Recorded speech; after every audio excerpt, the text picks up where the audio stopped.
Hello everybody, welcome to the Empressive channel. There are several topics I want to talk about in this video. First, starting with Kylie Jenner. Now, it's recently been reported that Kylie Jenner is expecting a second child with the rapper Travis Scott. And according to TMZ, she is still in the early stages of her pregnancy. Now, does this news surprise me? No, it doesn't. Kylie is a lot like her sisters. She wants to have children by the same man. So even if she's not exclusively with Travis, she's still gonna have more children with him because she wants her children to have the same father. So she doesn't want to be a baby mama to multiple men. She wants to be a baby mama to one man. Even if that man cheats on her and doesn't claim her all the time, she still wants that man to be her only baby daddy. And honestly, I think her sister Chloe is in the same boat. Chloe is still hanging on to her baby daddy Tristan Thompson because she wants to have more children with him. So Tristan is allowed to cheat and do whatever he wants to do, but Chloe doesn't care. She just wants to have another baby and she wants her children to have the same father.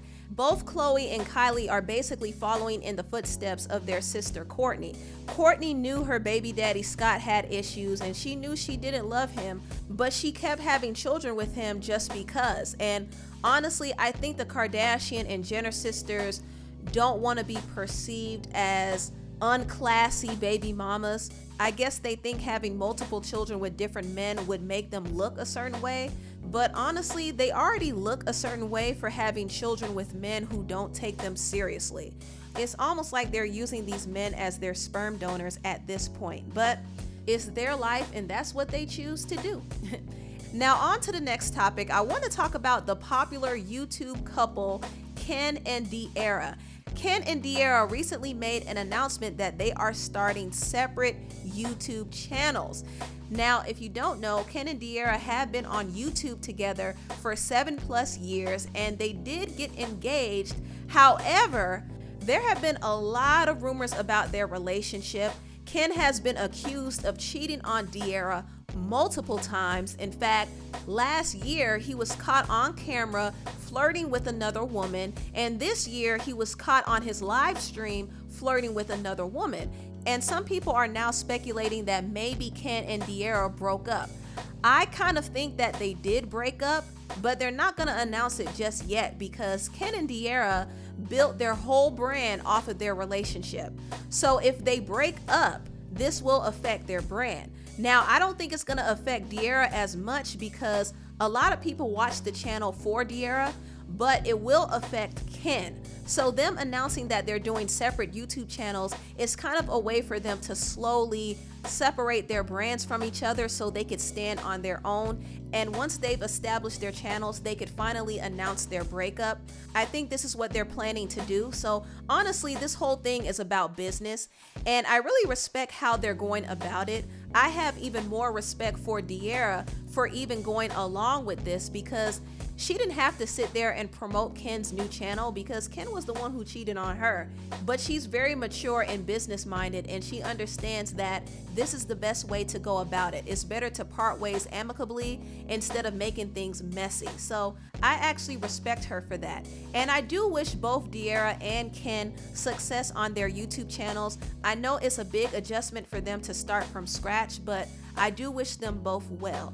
Now on to the last topic. I want to talk about Normani. Normani made some interesting tweets and she revealed that MTV did not invite her to perform at the VMAs this year just yet. Now Cardi B went on Twitter and she said, "I hope my girls Lizzo and Normani are performing at the VMAs. Please, please, please." Normani responded and said, "I hope so too." She also said, "They haven't booked me yet." And someone said, "I knew it. My poor baby Normani. RCA is so trash." And Normani said, "Nope, they've been doing everything in their power." So basically RCA has been working to get Normani a slot on the show, but she hasn't been allowed to perform yet. Now, we still haven't gotten the full list of performers for the VMAs, but from looking at the tweets, it's very clear that they don't plan on inviting her.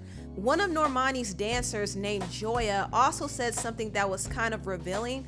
She said this: So far, the VMA performers list look a little fishy, and if they don't allow her to perform, then it's even more telling. I hope it's very clear that that girl does everything in her power to succeed and thrive in this life, but the world we live in will not allow it. Very rigged. They want to be the culture but not include the culture. Smells white in here. At this point, nothing surprises me anymore. I just have to sit back and laugh because we all know what the real tea is. And she also said the odds are always against Mani, and I'm absolutely effing tired. And Normani replied to her tweet and said, drained. I honestly feel bad for Normani because I think she's so talented. I think she's a great performer. I don't understand why the VMAs would not consider her this year, but honestly, it's their loss. They're losing out on an amazing performance because I know if Normani was going to perform this year, she would deliver. Just like she delivered back in 2019 when she performed Motivation. Her performance was one of the highlights of the night. If she were to perform her song Wild Side this year, she would shut down the show. Normani is an amazing performer, great performer. And I think MTV is really making a mistake by not including her in the show. They're missing out on a great performance. And I know Normani has to be disappointed because the VMAs is a huge platform. And if she were to perform at the VMAs, it would definitely give her song Wild Side a big boost. So the fact that this opportunity is being taken away from her is really unfortunate. But here's what I have to say about this. Normani shouldn't lose sleep over not performing at the VMAs. She has bigger things in store. And what she needs to do is continue to be on her grind. If the VMAs won't book her, she should put together her own performance on her YouTube page. This is what a lot of artists are doing now, especially black artists, because these award shows don't like to invite some of these black singers, so they have to resort to putting their own performances online. And I think this is something that Normani and her team should consider. They should consider putting together a virtual concert. And if she wanted to make things look really fancy, she could perform in a green room studio and put whatever background she wants to put just to make the performance pop, you know? So there's a lot of things that Normani can do. Normani is very talented and very creative. I think her and Sean Bankhead are a genius together and they could come up with some cool concepts. If Normani wanted to, she could even do some dance videos on her YouTube channel, dancing to her own music. That would be cool too. She doesn't even have to put on an expensive, elaborate production. All she needs is competent people who could put together quality work. So I don't think Normani should have to wait around to perform at an award show. If the VMAs don't want her, then she could go somewhere else, you know, and she could also do her own thing. Whatever she does, her fans are going to support, so she doesn't have to necessarily do things on a grand scale. Now, I want to talk about this clip that was leaked from Clubhouse. There were some people having conversations about Normani, and they were saying that Normani was going out like Tinashe. If you don't know, Tinashe used to be on the label RCA, which is the same label that Normani is on. And RCA really screwed over Tinashe big time. But since Tinashe left RCA, she has been thriving as an independent artist. But people do still bring up her issues with RCA. And some people are worried for Normani because she's also on RCA and they feel like her career will have the same trajectory as Tinashe.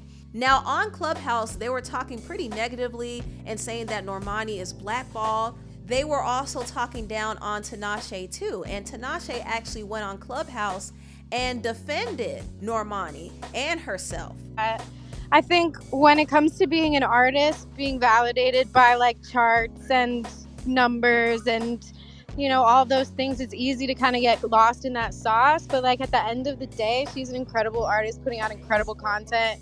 I think I am as well. So to look at that as someone, you know, failing or being blackballed or any of those narratives, I just don't really claim that energy at all, and I don't think that she does either. And I think that we should uplift her and we should have conversations about how amazing she is, as opposed to, you know, just dwelling on the fact that of course there's going to be things about the industry that aren't fair. There's always going to be a difficult time for female artists. So that was part of what Tinashe said. I didn't get the whole clip because I actually snatched it off of Twitter, but she came to Normani's defense and she didn't have to do that. She didn't have to entertain that conversation at all, but she felt the need to say something. And I agree with everything she said. I think instead of creating negative narratives, people should just support the artists that they like. That's it, that's all.